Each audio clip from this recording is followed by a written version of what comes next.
इतिहास लिखा है इसमें, कुछ खास छिपा है इसमें। इतिहास लिखा है इसमें, कुछ खास छिपा है इसमें। मर्यादा है, कोई वादा है, विश्वास रखा है इसमें। सात फेरों से मिला ये तो उपहार है, मेरा श्रृंगार है, मेरा श्रृंगार है, मेरा श्रृंगार है, मेरा श्रृंगार है। मंगलसूत्र, मंगलसूत्र, मंगलसूत्र, मंगलसूत्र,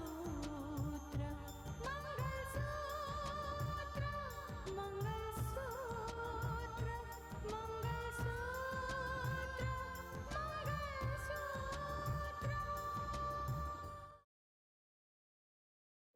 राधिका को लेकर इतना परेशान होने की जरूरत नहीं है सुंदर। अरे उसके मुंह से गलती से ये निकल गया कि ये वही राकेश है जिसे श्रीधर और अंजना ने बचाया था। मैं तुम्हारे आगे हाथ फैलाती हूँ, भीख मांगती हूँ अपने बेटे की। देखो शारदा, मैं चाहता हूँ कि रोहित और साक्षी की शादी अब ना रुके। जितने जल्दी हो सके शादी हो जानी चाहिए। तो बस इसी सिलसिले में उनको कुछ बात करनी थी मुझसे। मतलब इल्जाम लगा रही थी तुम पर वो? हाँ पापा, और साथ साथ में वो हाथ जोड़कर मुझे यही कहती जा रही थी कि प्लीज मुझसे मेरी औलाद मत छीनो, मेरी औलाद लौटा दो, राकेश को सजा मत दिलवाओ।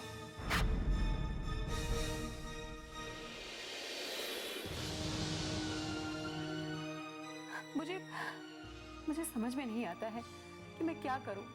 एक तरफ मेरे पापा है जो मुझे कहते कि राकेश बेगुनाह नहीं है, उसे सजा जरूर मिलनी चाहिए, और एक तरफ राकेश की माँ है जो मुझसे कहती है कि राकेश को छोड़ दो, उसे सजा मत दिलवाओ। रितिका, डोंट फॉरगेट, राकेश को बचाना तुम्हारा मकसद था।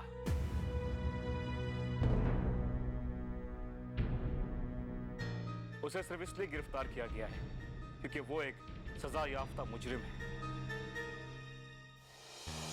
हाँ भाभी, और आपका भी तो यही मानना है ना कि राकेश बेगुनाह है? हाँ बहू,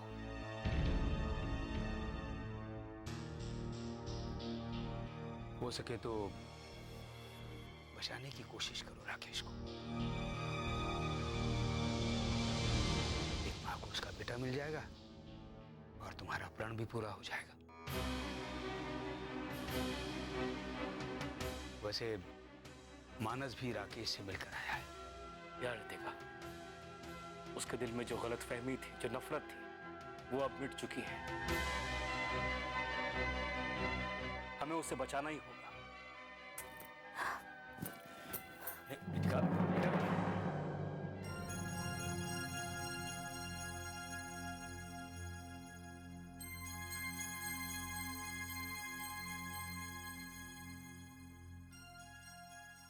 क्या बात है राधिका, क्या सोच रही हो?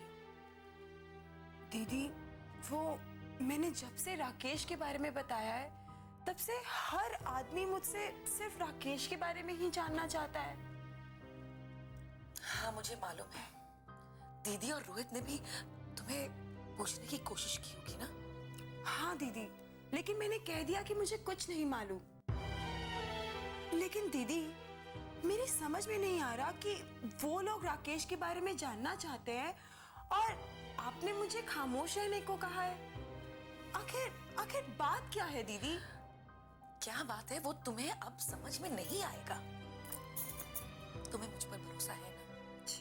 तो बस मेरी बात ध्यान में रखना। अरे दीदी आइए ना, बैठिए दीदी।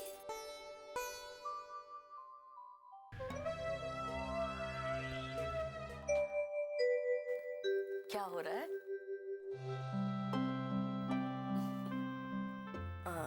राधिका जी, तुम और क्या क्या जानती हो बेटा? ठीक से याद करो ना।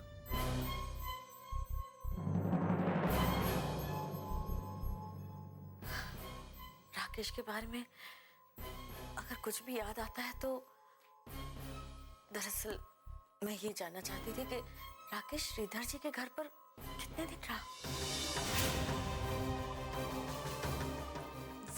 वो टाइम तो मैं नहीं जानती, लेकिन काफी दिनों तक रहे थे वो। काफी दिनों तक? लेकिन क्यों? क्या वो चलने फिरने के काबिल नहीं था? छुपकर उनके घर में इतने दिन क्यों बिता दिए उसने?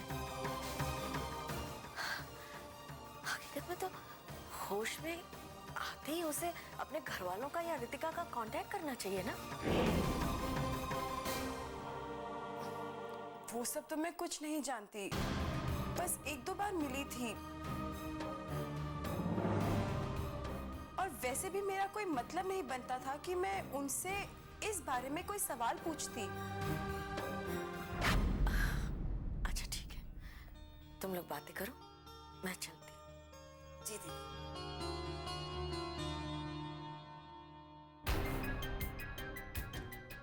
शाबाश राधिका, राकेश के बारे में तुमने बोलकर जो गलती की थी उसे इसी तरह संभाला जा सकता था। चलो अच्छा हुआ, अब कोई कुछ भी बोले तुम्हें बीच में नहीं घसीटा जाएगा। लेकिन उस बात की चर्चा तो जरूर होगी।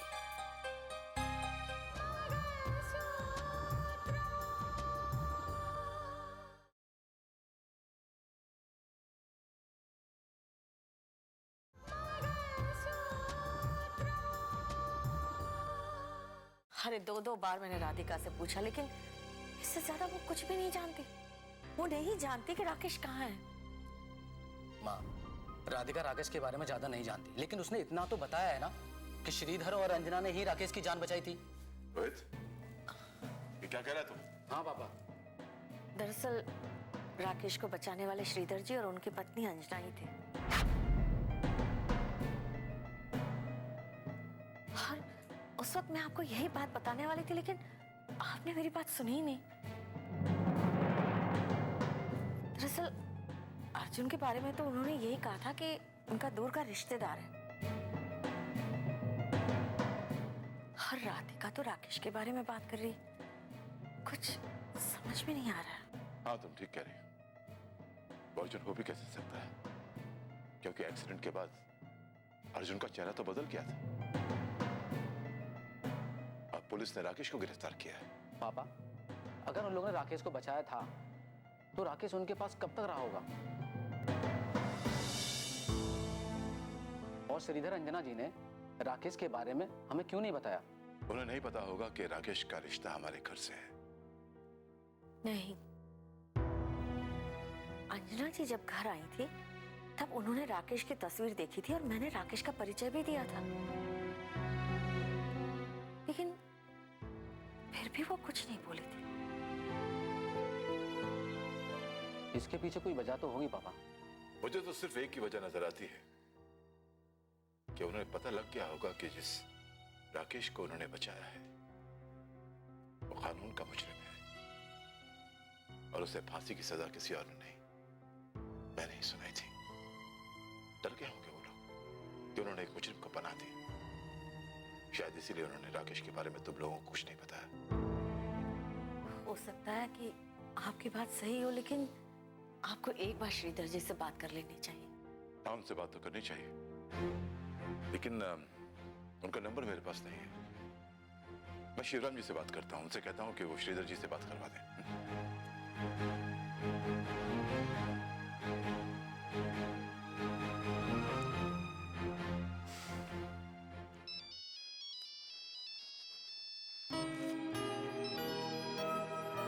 अरे जज साहब। शिवराम जी नमस्कार।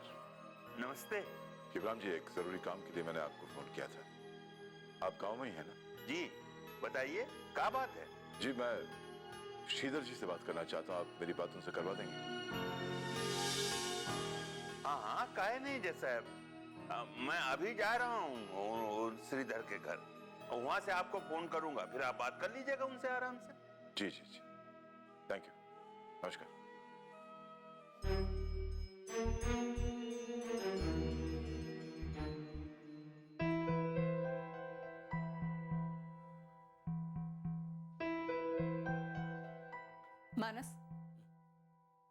आपको लॉकअप में जाकर राकेश से मिलने की क्या जरूरत थी?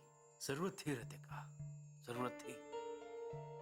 किसी बेगुनाह की मदद करना गलत तो नहीं है। नहीं मानस, आप जो बोल रहे हो और आपके जो दिल में है वो दोनों बातें अलग अलग है। मैं जानना चाहती हूँ आपके दिल में क्या है, मैं समझना चाहती हूँ। या तो मानस आपने मुझे नहीं समझा, या तो मैं आपको नहीं समझ पा रही हूँ। मैं तुम्हें जानता हूँ रितिका, तुम्हें समझने के बाद ही मैंने यह कदम उठाया है। नहीं मानस, नहीं, आप मुझे नहीं समझते। अगर आप मुझे समझते तो आप ये सारी बातें नहीं करते जो आपने की। आपको पता भी है राकेश की इंक्वायरी चल रही है, कुछ भी हो सकता है। मैं मानती हूँ मेरी जिंदगी का सबसे बड़ा मकसद था राकेश को बेगुनाह करना, लेकिन आप इस मकसद को लेकर चल रहे हो क्यों? क्या जरूरत है? तुम्हारे मकसद को लेकर चलना गलत है रितिका। तुम्हारा मकसद बिल्कुल सही है, तुम एक बेगुनाह को बचाना चाहती हो। लेकिन मानस, आपकी ये मदद किसी को रास नहीं आएगी। आप मेरी बात मानिए। और आपकी इस मदद से मैं अपने आप को शर्मिंदा महसूस कर रही हूँ। अफसोस होता है मुझे, अफसोस होता है कि मैंने क्यों प्रण लिया था, क्यों ये जिद की थी कि मैं राकेश को बेगुनाह साबित करूंगी। ये सब तुम क्या कह रही हो रितिका? क्या हो गया है तुम्हें? पछता रही हूँ अपनी गलतियों पर, अपनी जिद पर।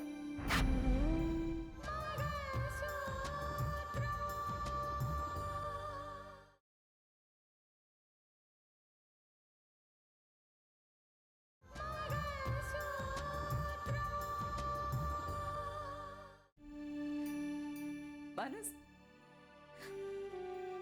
मैंने जब ये प्रण लिया था, मैंने जब ये सोचा था कि मैं राकेश को बेगुनाह साबित करके ही रहूंगी, तो तब ये नहीं सोचा था कि इसी प्रण की वजह से मैं अपनी जिंदगी की खुशियां लुटा दूंगी, बर्बाद कर दूंगी उन्हें।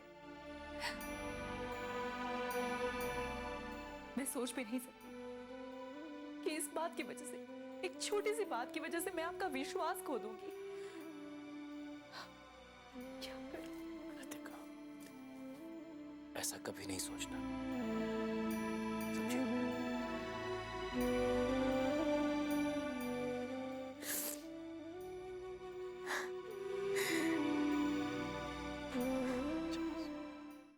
बड़े अफसोस, बड़े शर्म की बात है कि जो राकेश की सबसे बड़ी दुश्मन है, उसके सामने आप गिड़गिड़ाने गई थी, हाथ फैलाने गई थी, अपनी औलाद की जिंदगी की भीख मांगने के लिए। हाँ, गई थी मैं उसे ये याद दिलाने गई थी कि उसने कभी वादा किया था। वो हमेशा कहा करती थी कि राकेश बेगुनाह है और वो उसकी बेगुनाही साबित करके रहेगी। मैं ये देखना चाहती थी कि आज भी उसे अपना वादा याद है या नहीं। तो क्या देखा आपने और क्या कहा उसने कि वो राकेश की जिंदगी बचाएगी जो उसकी सबसे बड़ी गुनहगार है? पापा,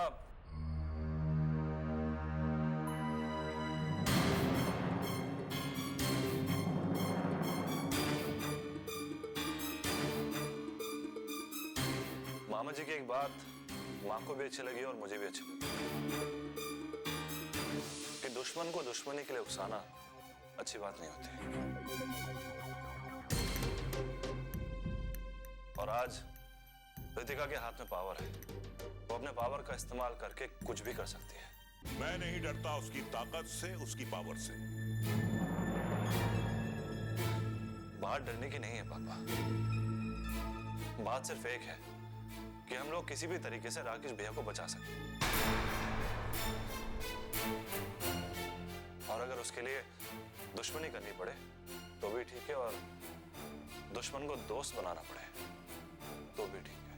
तुम कहना क्या चाहते हो? मैं बताती हूँ आपको। रितिका से इसलिए मिलने गई थी कि अगर उसमें जरा सा भी स्वाभिमान बाकी है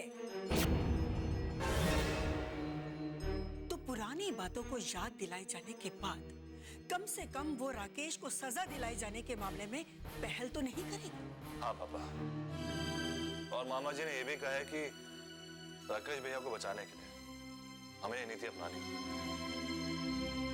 और इसलिए भैया ने भी ये कह दिया कि उन्होंने गलतफहमी में आकर रितिका और मानस को कसूरवार ठहराया था, लेकिन अब उनकी गलतफहमी दूर हो गई। सिर्फ इसलिए कि रितिका राकेश के मामले में रहम से काम ले। अगर आप सब ऐसा सोच रहे हैं तो ये आपकी बहुत बहुत बहुत बड़ी गलतफहमी है। नहीं, इसलिए कि सबकी नजरों में अपने आप को फिर से अच्छा साबित करने के लिए। खुद को बेकसूर साबित करने के लिए रितिका राकेश को बचाने की पहल करेगी, और यह हो सकता है। पापा, जो दुश्मनी है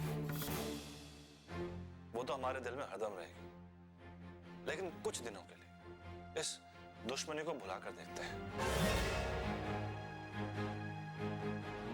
दुश्मनी से कुछ हासिल होने वाला नहीं, लेकिन हो सकता है अगर हम प्यार से काम लें तो हम लोग राकेश भैया को बचा सकते हैं।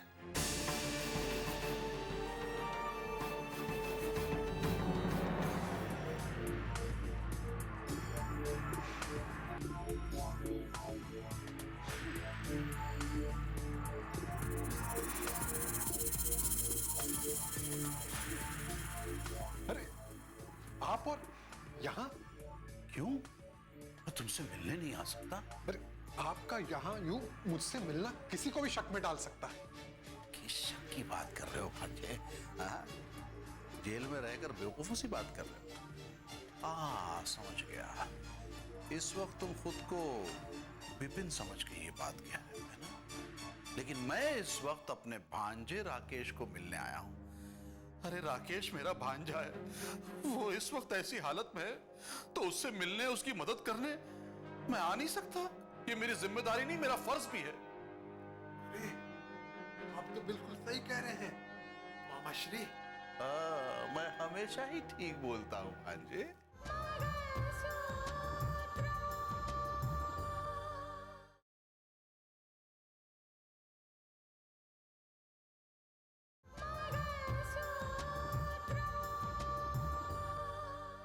कहिए कैसे आना हुआ?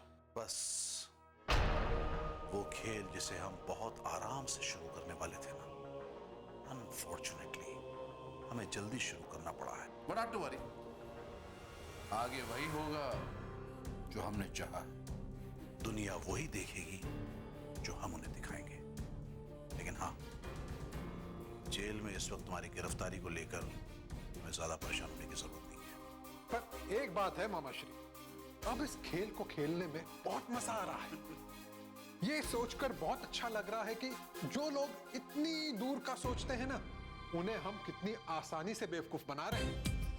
आपको पता है, वो मानस मुझसे मिलने आया था, बहुत हमदर्दी जता रहा था, ये जानने की कोशिश कर रहा था कि मैंने उस पर और रितिका पर इल्जाम क्यों लगाया। हाँ, तो क्या कहा तुमने? वही जो पहले तय हुआ था। बहुत खूब, मुझे तुमसे यही उम्मीद थी। उस खेल, उस इल्जाम को हमने वहां तक पहुंचा दिया है जहां उसे पहुंचाना था। नफरत का वो बीज हमने सबके दिल में बो दिया है। वो बीज अब उनके दिल में पनप रहा है, और तुम देखना भांजे, उस बीज की असली फसल हम ही काटेंगे। लेकिन इसकी पहल तो रितिका को करनी होगी ना। इसीलिए तो ये सारा खेल खेला गया है कि रितिका राकेश को अच्छा माने, उसे अच्छा समझे। अरे तब तो वो राकेश को बचाने की कोशिश करेगी। लेकिन मामा श्री, अब आगे क्या करना है? धीरज रखो भांजे, धीरज रखो। एक एक मोहरा सही जगह पर फिट किया गया है। सारा खेल साजिश के तहत हो रहा है। बस तुम इतना ख्याल रखो कि कोई भी चीज बदलनी नहीं चाहिए, प्लान के मुताबिक होनी चाहिए। आपकी बात बिल्कुल सही है, लेकिन बस एक चीज का ध्यान रखिएगा कि कानून की आंच कहीं मुझ पर ना आ पहुंचे। भांजे, ये जो तुम्हारे मामा है ना सुंदरलाल, ये मास्टरमाइंड कहलाते हैं। तो मुझे क्या करना है ये समझाने की जरूरत नहीं है, तुम्हें क्या करना है ये समझो। और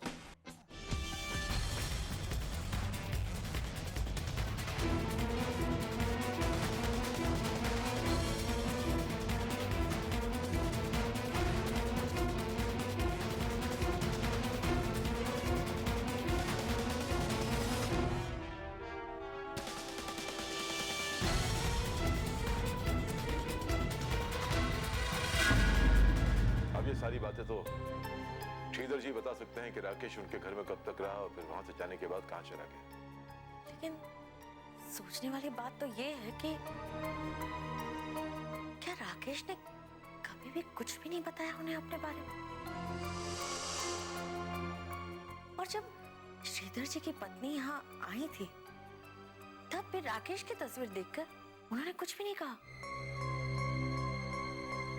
वो खामोश क्यों रही? अर्जुन के बारे में उन्होंने बात की थी, उसे यहाँ इलाज के लिए लेकर भी आई थी और तब भी राकेश के बारे में तो कोई जिक्र ही नहीं किया उन्होंने। तुम ठीक कहती हो, श्रीधर जी की बातों से कई चीजों का खुलासा होगा। शायद ये भी पता चल जाए कि राकेश छिपकर इस शहर में कब से रह रहा था। ये शेराम जी ने फोन अभी तक क्यों नहीं किया? कहा था कि मैं फौरन फोन करूंगा।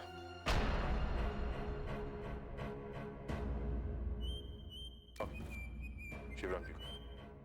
हाँ शिवराम जी कहिए। जज साहब। हाँ शिवराम जी जरा श्रीधर जी से बात करवाइए प्लीज। जज साहब उनसे बात नहीं हो पाएगी इस समय।